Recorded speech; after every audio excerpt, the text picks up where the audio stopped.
अब देख रहे हैं आपकी बार किसकी सरकार। और अब बात करते हैं आतंक के साए में घिरे जम्मू कश्मीर की, जहां कभी गोलियों की गूंज होती थी वहां लोकतंत्र की खुशबू महक रही है। पहले फेज की वोटिंग में जबरदस्त उत्साह दिख रहा है। अब तक जम्मू कश्मीर में 50.65% वोटिंग दर्ज की गई है। किश्तवाड़ में सबसे ज्यादा 70% वोटिंग दर्ज की गई है। हालांकि पुलवामा में सबसे कम, अब तक 37% वोटिंग रिकॉर्ड हुई है। डोडा में 62% को पार कर गई है। रामबन में वोटिंग 60% को पार कर गई है। अब ये से कुछ ही देर पहले के ये डेटा है। जम्मू कश्मीर में अगर वोटिंग की बात करें, 7 जिलों की 24 सीटों पर जो चुनाव हो रहे हैं, इसमें ओवरऑल परसेंटेज जो एवरेज निकल कर आ रहा है वो 50% से ज्यादा का है। तो हमने आपको बताया 7 जिले की 24 सीटों पर यहां पर 219 उम्मीदवारों की किस्मत आज ईवीएम में कैद हो रही है। 23.74 लाख वोटर जो हैं इस पर हिस्सा ले रहे हैं। कश्मीर रीजन की 16 सीटें हैं और 8 सीटें जम्मू रीजन की हैं। 219 कैंडिडेट मैदान में हैं। तो आप देखिए कि किस तरह से घाटी में 370 हटने के बाद लोकसभा चुनावों में भी अच्छा उत्साह वोटरों के बीच में नजर आया था। और एक बार फिर से कश्मीर की जनता ने आतंक को छोड़कर लोकतंत्र को चुना है और ज्यादा से ज्यादा पार्टिसिपेशन जो है वो देखने को मिल रहा है। लेकिन एक और दिलचस्प चीज यहां पर देखने को मिल रही है कि घाटी में अब तक पारिवारिक लड़ाई कहा जाता था कि दो परिवारों के बीच में सत्ता जो है कभी इधर कभी उधर होती जाती है। लेकिन इस बार कुछ निर्दलीय स्ट्रांग हैं, कुछ नई पार्टियां उभरी हैं, जिसकी वजह से इंजीनियर राशिद की पार्टी भी कई सीटों पर कई टक्कर देती हुई नजर आ रही है। वोटिंग वहां पर कहा जा रहा है कि मुकाबला इतना सीधा सीधा नहीं है। लोकसभा चुनावों में भी हमने देखा किस तरह से कई दिग्गज जो हैं वो अपना चुनाव हार गए थे। तो ऐसे में क्या कुछ नतीजे यहां पर निकल कर आ सकते हैं, किस तरह का वोटर टर्नआउट है, तमाम पहलुओं पर अपडेट लेते हैं। ग्राउंड जीरो से हमारे संवाददाता मनीष प्रसाद जम्मू से जुड़ गए हैं। मंजूर मीर हमारे साथ कश्मीर से घाटी से अपडेट देने के लिए जुड़ चुके हैं। सबसे पहले मंजूर मीर, आपके पास आना चाहूंगी। धारा 370 हटने के बाद लोकसभा चुनावों में भी एक अच्छा टर्नआउट देखा, लेकिन विधानसभा चुनावों में मुद्दे बहुत लोकल हो जाते हैं। किस तरह का टर्नआउट आपको देखने को मिल रहा है? क्या ताजा रिपोर्ट आपके पास आ रही है?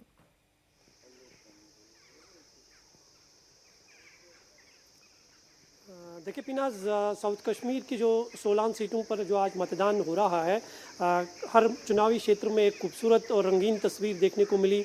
लोगों में काफ़ी उत्साह और जोश था। लंबी लंबी कतारों में लोग सुबह 7 बजे से ही अपने मतदान केंद्रों पर मत का इस्तेमाल करने के लिए पहुंच रहे थे। और अब तक की बात करें 3 बजे तक जो है 50% वोटिंग टर्नआउट जो है वो रिकॉर्ड किया गया है। हालांकि अभी 2 घंटे का समय और बाकी है और उम्मीद की जा रही है कि 60% के आसपास जो है पहले 24 सीटों का मतदान जो है उसमें वोटिंग परसेंटेज रिकॉर्ड की जाएगी। लोगों में काफ़ी उत्साह है, जोश है, क्योंकि 10 सालों के बाद जम्मू कश्मीर में विधानसभा के चुनाव हो रहे हैं और लोग इस चुनाव का इंतज़ार बड़ी बेसब्री से कर रहे थे। लोगों के कई मसले हैं, कई मुद्दे हैं जिनको लेकर वो अपने कैंडिडेट को चुनना चाहते हैं। और जो माहौल हमने चुनाव प्रचार के दौरान साउथ कश्मीर में देखा, वही तस्वीर आज मतदान केंद्रों पर भी जो है साफ तौर पर देखी गई। खासकर महिलाएं जो है, जो अक्सर घरों से कम कश्मीर में निकलती थी और अपने वोट का इस्तेमाल करते थे, आज वो लंबी लंबी कतारों में पोलिंग बूथ्स पर नजर आए। और युवा जो हमेशा चुनाव बाइकआउट करते थे, आज वो सबसे पहले वोट डालने के लिए मतदान केंद्र पर पहुंच चुके थे। वो डेवलपमेंट की बात कर रहे थे, बेरोजगारी जैसे मुद्दे की बात कर रहे थे। हालांकि बहुत सारे लोग आर्टिकल 370 के मुद्दे को लेकर भी बात कर रहे थे, लेकिन आम जो जनता थी, खासकर जो युवा थे, वो चाहते हैं कि कश्मीर में अमन हो,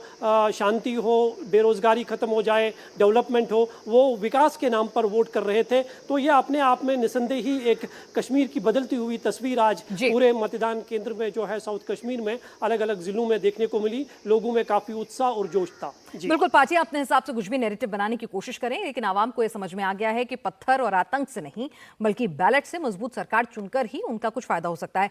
जम्मू रीजन की भी 8 सीटें जो हैं उन पर आज मतदान हो रहा है। मनीष, वहां पर किस तरह का टर्नआउट है? वहां पर लोगों के मुद्दे क्या हैं? बिनाज, करीबन जम्मू के पूरे रीजन में जो 8 असेंबली सीट्स थी उसमें ऑन एवरेज 60 से 62 और 64% तक मतदान हुआ है। यहाँ पर वो लोग हैं, हम इस समय बनिहाल में मौजूद हैं। यहाँ पर त्रिकोणीय मुकाबला है और एक तरीके से आप कह लें तो फ्रेंडली मुकाबला भी है। लेकिन यहाँ की जनता जो बहुत खुश है क्योंकि 10 साल बाद वोट डालने का मौका मिला है। क्या नाम है आपका? कैसर हमीद प्रिंस। अच्छा, ये बता दीजिए कि कितनी खुशी हुई वोट डालकर और किन मुद्दों के आधार पर आपने वोट डाला? मैं यही कहूँगा कि आज सबसे बड़ा दिन था जमहूरियत का और काफ़ी देर के बाद जिस फंडामेंटल राइट से हमको वंचित किया गया था, हम बहुत खुश हैं और खुशी से हम फूले नहीं समा रहे हैं कि आज हमें अपने मत डालने का अधिकार मिला, ताकि लोकतंत्र में लोकशाही होनी चाहिए। अफसरशाही को आज खैराबाद कर। क्या नाम है आपका, क्या कहना चाहेंगे, किन मुद्दों के आधार पे आपने वोट डाला है? जी, माई सेल्फ शेख खालिद। मैंने जो वोट डाला है वो चेंज, अनएम्प्लॉयमेंट जो कि फिगर्स में या नंबर्स में अभी तक नहीं है, तो उसके लिए हमने वोट किया है। और ये एक डेमोक्रेसी है और हम चाहते हैं कि एज पर डेमोक्रेसी इसका सब रिस्पेक्ट करें एंड आपका क्या नाम है? और जब आपने वोट डाला तो आर्टिकल 370 का जिक्र किया गया, आतंकवाद का जिक्र किया गया यहां पर, और डेवलपमेंट और विकास की बात की गई। आपने किन मुद्दों के आधार पर वोट डाला है?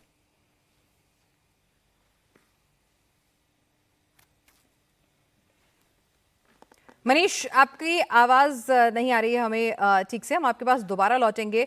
मंजूर के पास इस दौरान हम चलते हैं। मंजूर, आपसे जानना चाहेंगे कि अभी तक हमने देखा था कि दो परिवारों का ही, घाटी में जब 10 साल पहले भी चुनाव हुए थे, दो परिवारों का ही प्रभुत्व रहता था, लेकिन लोकसभा चुनाव में हमने वो पैटर्न बदलते हुए देखा। कई निर्दलीय, कई छोटी पार्टियां जो हैं वो उभरी हैं और उन्होंने अपना एक मास बेस बनाया है। तो फिलहाल जब आप ग्राउंड पे कवरेज के लिए जा रहे थे तो उनकी कितनी मजबूती, उनकी कितनी नुमाइंदगी आपको वहां नजर आई जनता के बीच?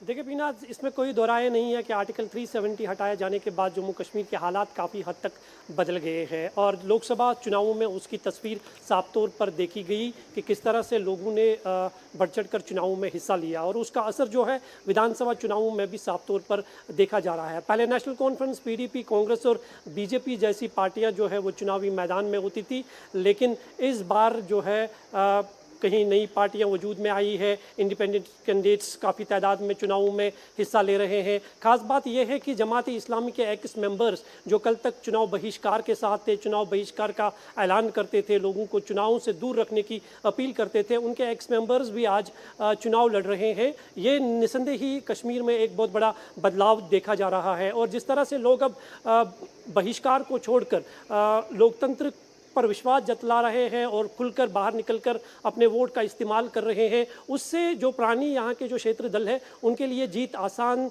दर्ज करना नहीं होगा, क्योंकि इस बार कई नए चेहरे चुनावी मैदान में हैं। खासकर जमात इस्लामी और इंजीनियर रशीद जैसे जो फैक्टर सामने आए हैं, जिनका चुनाव प्रचार काफ़ी ज़ोरदार रहा है, शानदार रहा है, तो उससे कहीं ना कहीं नेशनल कॉन्फ्रेंस, पीडीपी जैसी पार्टियों में जो है घबराहट ज़रूर दिख रही है। लेकिन मतदाता ये तय करेंगे कि वो किसके हक में वोट करेंगे। लेकिन जितने भी मतदाताओं से हमारी या आम लोगों से ऑफ द रिकॉर्ड हमारी बात होती है, तो वो चाहते हैं कि कश्मीर में डेवलपमेंट हो, अमन हो, शांति हो, उसके लिए वो वोट करना चाहते हैं। और आज 219 उम्मीदवारों की किस्मत का फैसला 23 लाख से ज़्यादा मतदाता जो है ईवीएम में बंद करेंगे और किसके सिर ये सहरा बनता है ये तो 8 अक्टूबर को ही पता चलेगा। फिलहाल सभी उम्मीदवार जो है अपनी अपनी जीत का दावा जरूर कर रहे हैं। बिल्कुल, जीत का दावा उमर अब्दुल्ला भी कर रहे हैं, उन्हें भी उम्मीद नजर आ रही है। लोकसभा चुनाव भले ही हार गए थे, लेकिन अब उम्मीदें हैं। एक वक्त वो कह रहे थे धारा 370 पूर्ण राज्य का दर्जा जब तक नहीं होता है चुनाव नहीं लड़ेंगे, लेकिन हकीकत उन्हें समझ में आने लगी, चुनाव लड़ रहे हैं। उन्होंने कहा कि 10 साल से इसी पल का इंतजार था।